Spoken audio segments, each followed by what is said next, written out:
नमस्कार। स्वागत है आपका अपने YouTube चैनल पर जिसका नाम है GTT-EDU। इस चैनल पर आज हम आपके लिए सांख्यिकी जो अभ्यास हम पढ़ रहे हैं उसके अंतर्गत इससे संबंधित जो अभ्यास प्रश्न जो है प्रैक्टिस सेट जो है वो आपके लिए लेकर आए हैं, क्योंकि हमने माध्यिका बहुलक जो है उसके आधारभूत जो सिद्धांत हैं, जो नियम है वो हमने पढ़ लिए हैं। अब उन नियमों का हमें अभ्यास करना है। तो अभ्यास के लिए हमें क्या होता है कि एकाग्रता हमें बहुत जरूरी होती है, और जो बातें बताई जाती हैं उन बातों को हमें ध्यान से देखना समझना बहुत आवश्यक बन जाता है। वीडियो को लाइक करना ना भूलें, शेयर भी करें। चैनल पर आप नए हैं सब्सक्राइब करें। अब तक यदि आपने नहीं भी किया हो और नियमित देख रहे हो तो भी सब्सक्राइब करें।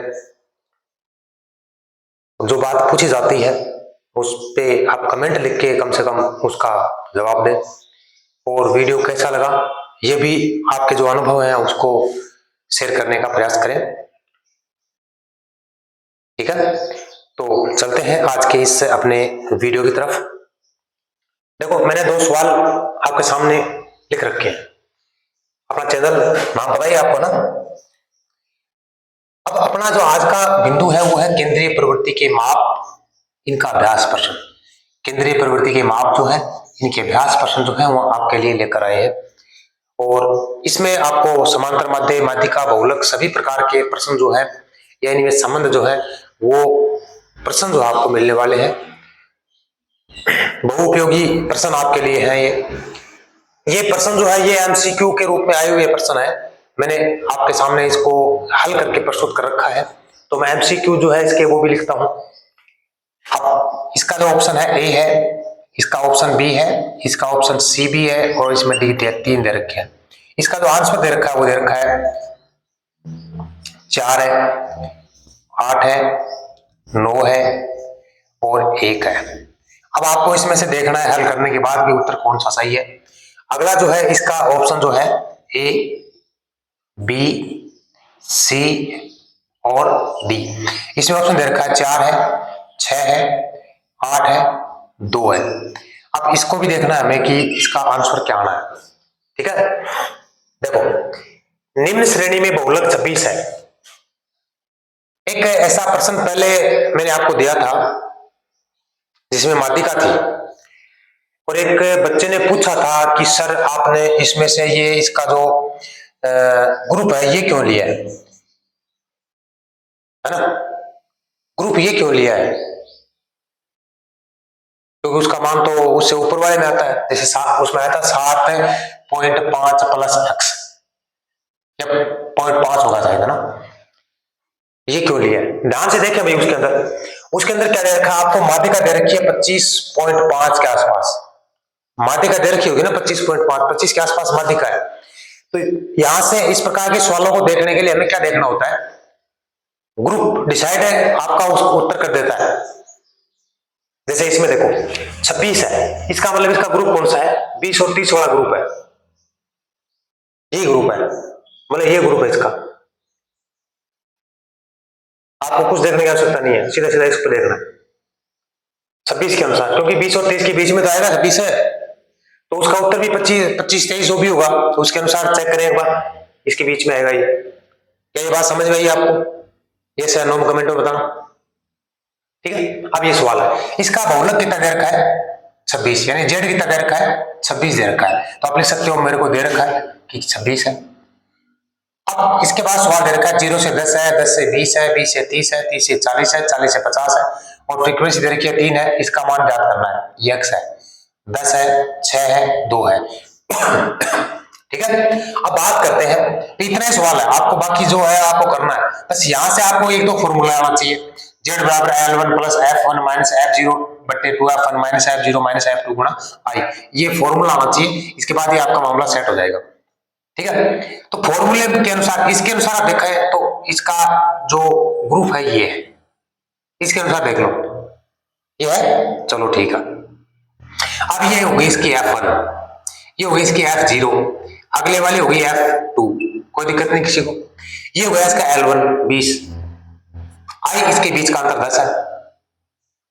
सभी आ गई, क्या क्या आ गया आपके पास, L1 आ गया, F1 आ गया, F0 आ गया, F2 आ गया, I आ गया। तो L1 कितना है, 20 है, F1 कितना है, 10 है, ये कितना है, x है, ये कितना है, 6 है, ये कितना है, 10 है। अब क्या करना भाई साहब, इनको केवल आपको सूत्र में रखना है। तो z का मान दे रखा है, z का भी लिख सकते हो नीचे, z बराबर 26, ये भी लिख दो साथ में, ये आपको दे रखा है, ये आपने ज्ञात किया है। ये आने के बाद बस केवल क्या करनी है, कैलकुलेशन करनी है, बाकी मामला फिट है। z बराबर L1 plus F1 minus F0 बटे 2F1 minus F0 minus F2 गुणा I। अब देखो z का मान दे रखा है 26, लिख दिया, L1 का मान 20, F1 का मान 10, इसका मान x, इसका मान हो गया 2 गुणा 10, ये हो गया इसका मान x, इसका मान 6, इसका मान कितना हो गया 10, क्या ठीक है। अब क्या करें, देखो इस 10 को गुणा कर दो इसके साथ, तो दोनों के साथ गुणा होगा, 10 गुणा 10 100 और 10 गुणा x 10x, 100 माइनस 10x, ठीक है। 10 गुणा 2 20, 20 में से 6 गए 14, और क्या गया ये 14 माइनस x, तो ये होगा 14 माइनस x, ठीक है। अभी 20 को इधर लेके गए 26 की तरफ, तो 26 माइनस क्या हो जाएगा 20, कितना बचेगा 6, ये 6 आ गया, ये वैसा का वैसा है, 100 माइनस 10x, 100 माइनस 10x बटे 14x।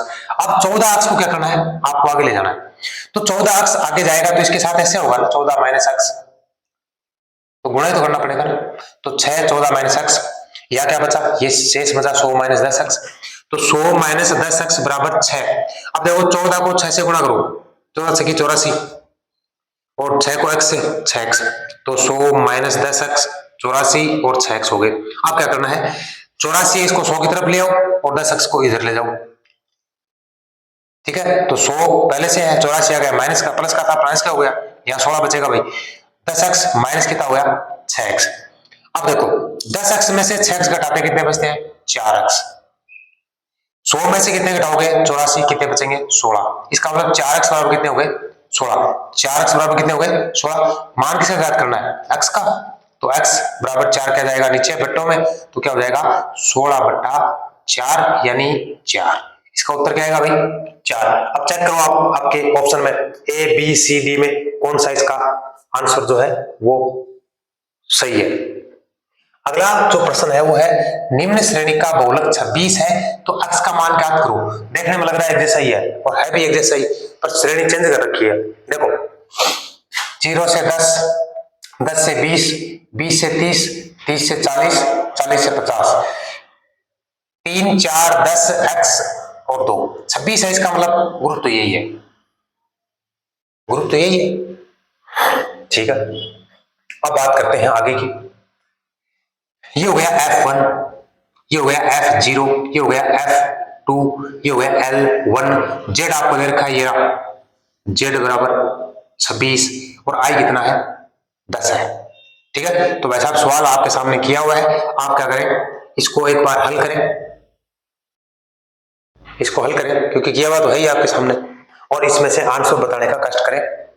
मतलब सिमिलर है, दोनों एक जैसे ही हैं, बस संख्या चेंज है। इसमें ये पूछी थी, अब नीचे वाला पूछ रहा है, 10 के आगे वाला पूछ रहा है, 10 से पहले वाला पूछ रहा था, ठीक है। पहले पूछ रहा था F0, अब पूछ रहा है F2, ठीक है।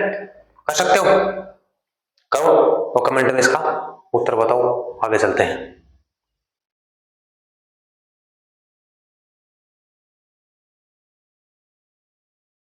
चलो भाई आगे चलते हैं। देखो ये प्रश्न जो है आपने किया होगा, क्वेश्चन नंबर 3 है, यदि श्रेणी की माध्यिका 70 है और बहुलक कितना है 60 है, तो आपको क्या ज्ञात करना है, समांतर माध्य बताना है।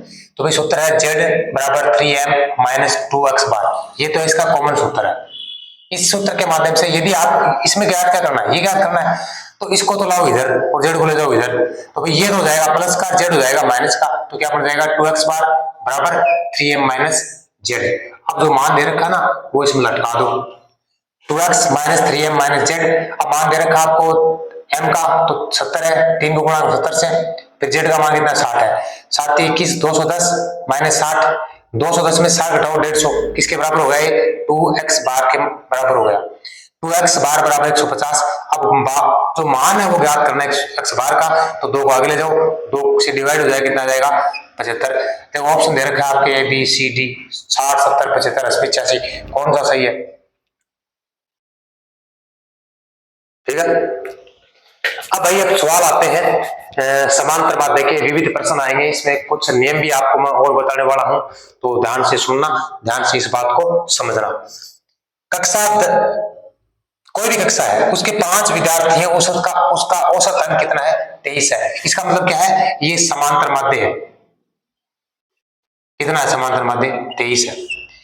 कोई कक्षा है, उसके बच्चे जो है उनका समांतर माध्य कितना है, 23 है। उनके अंक आए हैं कितने हैं, तो औसत अंक जो है वो 23 है। x का मान ज्ञात करना है, ठीक है। तो भाई x देखो याद दे रखा है, 20 है, 22 है, x है, 25 है, 30 है। ये आप कितने हैं भाई, 1 2 3 4 5 है, 5 है। ये व्यक्तिगत श्रेणी है, आपको ध्यान हो तो श्रेणी कौन सी है, व्यक्तिगत। और व्यक्तिगत श्रेणी में सूत्र होता है आंकड़ों का योग बट्टे आंकड़ों की संख्या। तो ये सबका योग करो तो क्या हो गया, 20 plus 22 plus x plus 25 plus 30, कितने हैं टोटल, 5। तो आंकड़ों का योग बटे आंकड़ों की संख्या। अब ये किसका मान आया, समांतर माध्य बराबर आंकड़ों का योग बटे आंकड़ों की संख्या। तो सूत्र क्या है, x बार बराबर आंकड़ों का योग बटे आंकड़ों की संख्या। तो आंकड़ों का योग आ गया, आंकड़ों की संख्या आ गई, x बार आपको दे रखा है कितना, 23 है। तो 23 बराबर होगा 23। अब 5 को आगे ले जाओ, 23 से गुणा कर दो, तो 23 पंजे 115, इसको आपस में गुणा करना भाई, 115 आ जाएंगे। आगे कर देते हैं, इनको जोड़ा आपने तो x के बिना जोड़ते हो तो 97 आते हैं, तो क्या आ जाएगा 97 प्लस x बराबर 23 गुणा 5। अब 97 x बराबर कितना हो गया, 115। अब मान किसका ज्ञात करना है, x का, तो 97 को ले जाओ आगे, 115 पहले से है, माइनस क्या हो जाएगा 97, 115 में से 97 घटाओ कितने बचेंगे 18, ये इसका क्या जाएगा उत्तर। इसमें ऑप्शन दे रखा है, ए में 20, बी में 19, सी में 18, बी और डी में 17। चलो आगे चलते हैं क्वेश्चन नंबर 5 की ओर। एक कक्षा के विद्यार्थियों के अंक, औसत अंक है वो 20 है। ये भी क्या भाई, माध्य दे रखा, माध्य यानी औसत का मतलब माध्य यानी समांतर माध्य, एवरेज। यदि प्रत्येक विद्यार्थी के अंक में 5 जोड़ दिया जाए तो संशोधित औसत अंक कितना होगा। प्रत्येक विद्यार्थी, देखो ध्यान रखने की बात है, किसी एक विद्यार्थी के जोड़ेंगे तो अलग चीज होती है, और सबके समान नमक अंक जोड़ते हैं तो समांतर माध्य क्या होता है, उतना ही बढ़ जाता है। यदि सबके समान घटाते हैं तो उतना ही घट जाता है। तो सीधा सीधा उत्तर है, ऑप्शन दे रखा है, ए में 20, बी में 15, सी में 100, डी में 30। तो क्या करोगा, पहले क्या तो है 20, क्या करोगा 5 और जोड़ दो, कितना होगा 25। उत्तर कितना है 25। कौन समय मतलब।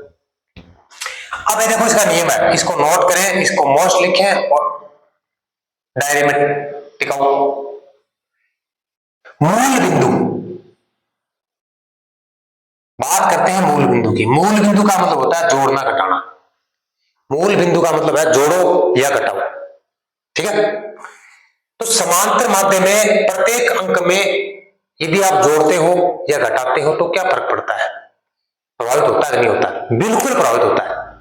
समांतर माध्य मूल बिंदु से प्रभावित होता है, या यूं कह सकते हैं समांतर माध्य जो है मूल बिंदु पर आश्रित होता है, आश्रित होता है, ठीक है। तो क्या लिखा है, समांतर माध्य मूल बिंदु से प्रभावित होता है, अर्थात मूल बिंदु पर क्या होता है, आश्रित होता है। देखो मूल बिंदु में चेंज किया तो मामला चेंज हो गया, उत्तर चेंज हो गया इसका। पहले कितना था 20, अब कितना हो गया 25। तो मूल बिंदु में आपने जोड़ा ही तो होगा ना 5 सब में, तो जोड़ना। यदि घटाते हो तो मैं बताता हूं, एक सवाल करना आपको। एक कक्षा के विद्यार्थियों के औसत अंक कितने हैं, 25 है। एक कक्षा के औसत विद्यार्थियों के, ये मैं बोल रहा हूं केवल आपको वैसे समझना। एक कक्षा के विद्यार्थियों के औसत अंक 25 है। यदि प्रत्येक विद्यार्थी के अंक में से 5 घटा दिए जाएं तो संशोधित औसत अंक क्या होगा, यह आपको उत्तर बताना है, इसमें नहीं लिखा हुआ सवाल, ठीक है। अब नंबर 2 की बात करते हैं, पैमाना।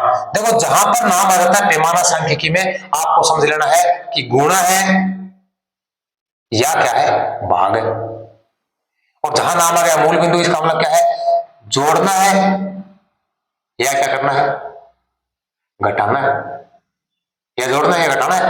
और पैमाना का मतलब गुणा भाग। तो गुणा भाग करने से क्या प्रभावित होगा, तो भाई जिस प्रकार से मूल बिंदु से प्रभावित होता है, आश्रित होता है, उसी प्रकार से पैमाने के आधार पर मतलब समांतर माध्य जो है पैमाने से प्रभावित होता है, यानी गुणा करने से प्रभावित होगा और भाग करने से भी क्या होगा, प्रभावित होगा।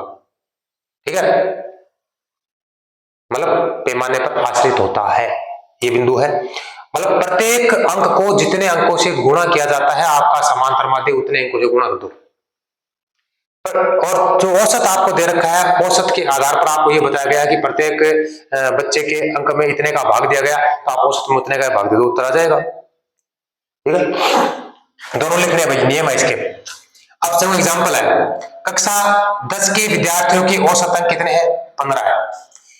प्रत्येक विद्यार्थी के अंक को 2 से गुणा किया, कितने से गुणा किया, 2 से, तो संशोधित औसत अंक क्या होगा, संशोधित। तो भाई क्या करना है, 2 में 15 नहीं गुणा कर दो, कहानी खत्म है। उत्तर बता दो, बताओ, हम तो उत्तर बताओ ना,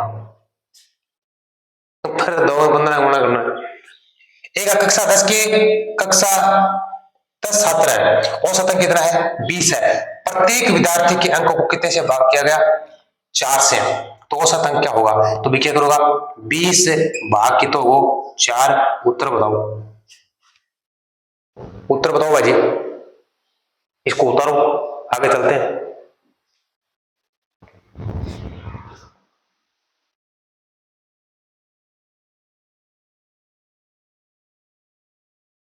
चलो भी आगे चलते हैं एक नियम की तरफ, इसको भी मोस्ट लगा दें आप।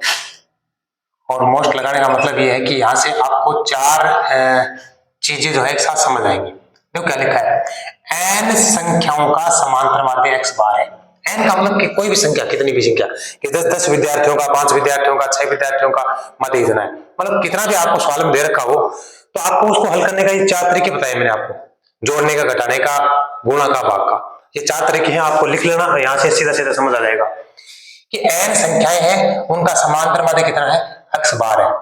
n संख्या है, आपको सवाल में जल्दी दे रहा है कि 5 विद्यार्थी, 10 विद्यार्थी, 3 विद्यार्थी, 7, 4, 5 जितने भी दे रखे हैं वो है, उनका माध्य कितना, तो सवाल में आपको मिलेगा। उसके आधार पर किसी संख्या में जोड़ा जाता है, किसी में घटाया जाता है, किसी में गुणा किया जाता है, किसी में भाग किया जाता है, तो मामला क्या होता है। तो यह है 1 नंबर, इसको मैं ए लिख दूं, सभी संख्याओं में a जोड़ने पर, सभी संख्या है उसमें क्या करें, a जोड़ दें, तो इसका उत्तर क्या होगा, इसका उत्तर ही होगा x बार में भी क्या कर दें, a जोड़ दो, और यहाँ क्या आ जाएगा, इसका उत्तर आ जाएगा। मतलब x बार जो यहाँ दे रखा है सवाल में, उसमें क्या कर दें, इस a को जोड़ दें, और क्या हो जाएगा, इसका उत्तर हो जाएगा। सभी संख्याओं में यदि a को जोड़ा जाता है तो x बार जो है उसमें भी a को जोड़ दें, और इसका रिवाइज जो उत्तर है, वो संशोधित उत्तर है, वो आपके पास आ जाएगा। पहला क्लियर भाई, क्लियर। चलो दूसरा बी लिखते हैं, सभी संख्याओं में से b घटा दिया जाए तो। अब सभी संख्याओं में से b घटाते हैं, पहले में क्या था, जोड़ा था, और सभी संख्याओं में यदि b घटा देते हैं तो x बार में से भी क्या कर दो, इसमें भी सी b घटा दो, तो x बार माइनस b क्या हो जाएगा, इसका उत्तर आएगा। इसका अंतर जो आएगा वो क्या आएगा, इसका उत्तर आ जाएगा। 2 बातें हो गई, कौन कौन सी, जोड़ने की, दूसरी कौन सी होगी, घटाने की। b घटाया जाए, सभी बात यहां समझना है, सभी संख्याओं की बात है भाई, यहां सभी संख्याओं में जोड़ना है, सभी संख्याओं में सवाल में दे रखा है घटाने का, तब बात है ये, अन्यथा मत कर देना, मामला हो जाएगा गड़बड़।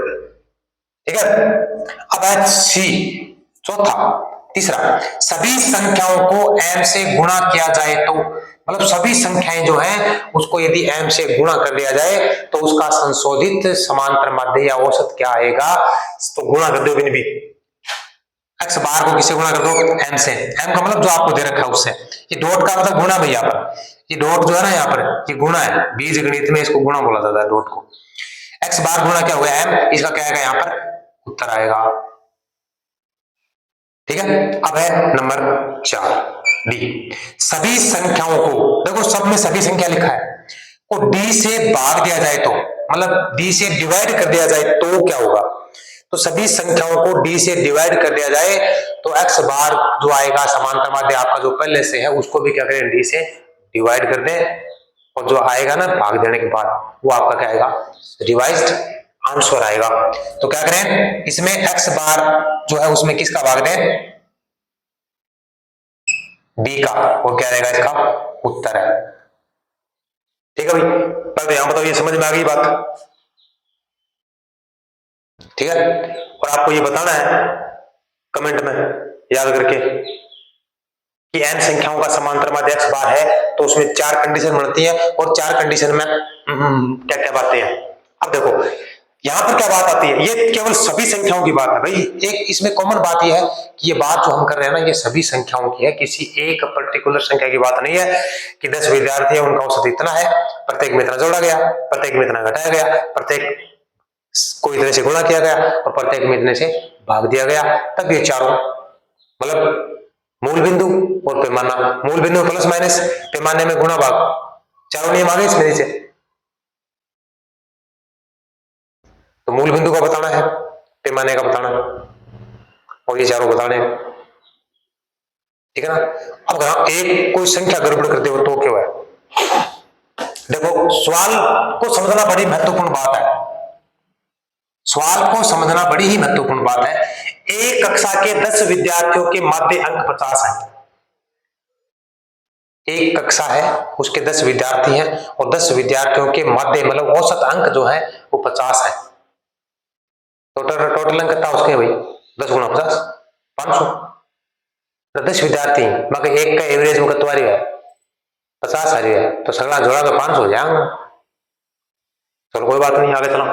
बाद में पता चला कि किसी एक विद्यार्थी के अंक गलती से 40 के स्थान पर 60 लिख दिए गए, मतलब बाद में पता चले औसत निकालने के बाद में 10 विद्यार्थियों का प्रत्येक एक बच्चा का नंबर लिखा, नंबर लिखने के बाद क्या करो, आंकड़ों का योग बटे आंकड़ों की संख्या, तो टोटल जगह आंकड़ा आया 500, 500 में 10 को भाग दियो तो कितना आया 50, 50 औसत आयो।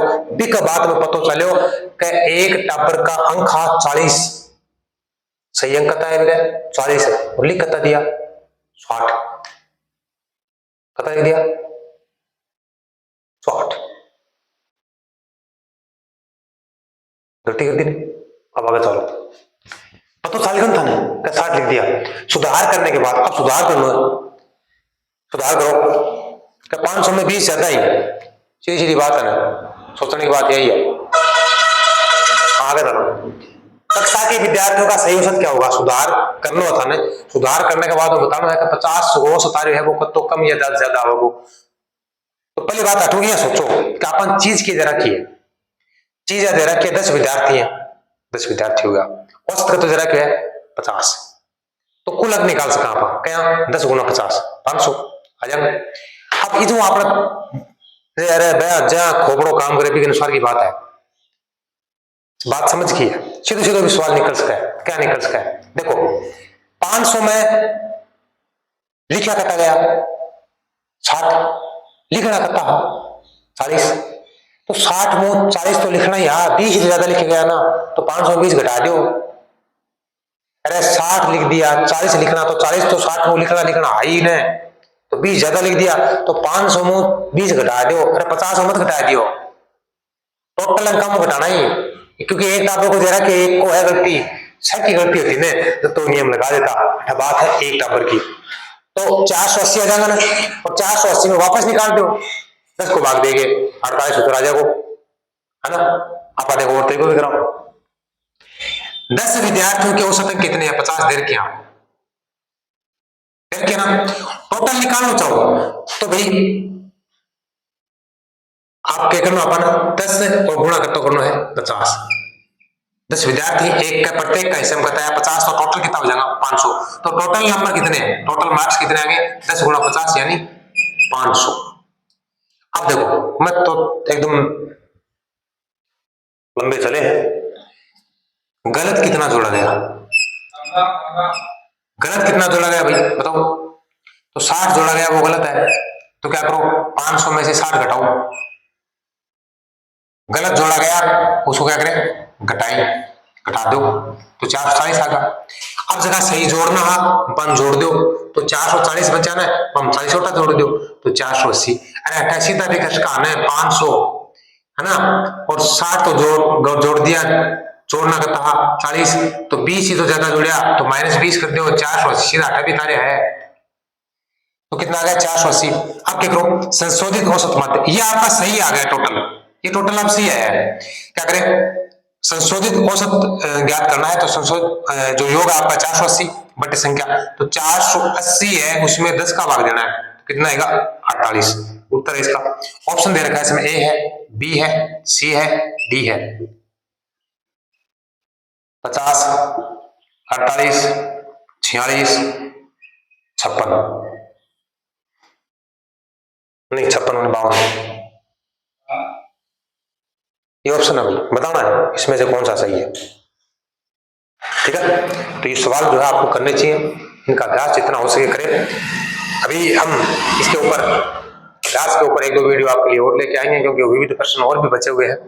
और अभी जो प्रश्न आप कर रहे हो ना, इस प्रकार के प्रश्न जो है कंपटीशन एग्जाम में पूछे जाते हैं, और ये सारे के सारे प्रश्न जो है ये पूछे गए हैं, ये भी चेक कर लेना, पूछा हुआ है एग्जाम में। बस केवल समझ की बात है, क्योंकि सवाल समझ में नहीं आता करें कैसे, बाकी तो मामला फिट है। ठीक है, तो बताना क्या है आपको, पहले तो ये बताना है वीडियो कैसा लगा, फिर ये बताना है पैमाने का मतलब क्या था, और मैंने आपको 1-2 सवाल भी पूछे हैं वो भी बताने हैं। उसके बाद पैमाने के बाद में मूल बिंदु की बात करते हैं, वो बताएं। तो पैमाने और मूल बिंदु के हिसाब से 4 नियम जो बताए ABCD में, आपको वो नियम बताने हैं। ठीक है, और एबीसीडी में जो आपको उत्तर देख के बताने हैं। देखो सवाल जो है एक बार देखने के बाद खुद को हल करने का प्रयास करें, हल करने के बाद क्या करें, उसको उत्तर दें, कमेंट में लिखें। तो वीडियो को लाइक करें, चैनल सब्सक्राइब करें, वीडियो को शेयर करें अपने मित्रों के साथ, और कमेंट करें। और सबसे महत्वपूर्ण बात, बताई गई बात को समझें, बताई गई बात को समझे भाई साहब। ठीक है ना, मिलते हैं अगले वीडियो में, तब तक खुश रहें, मस्त रहें, स्वस्थ रहें।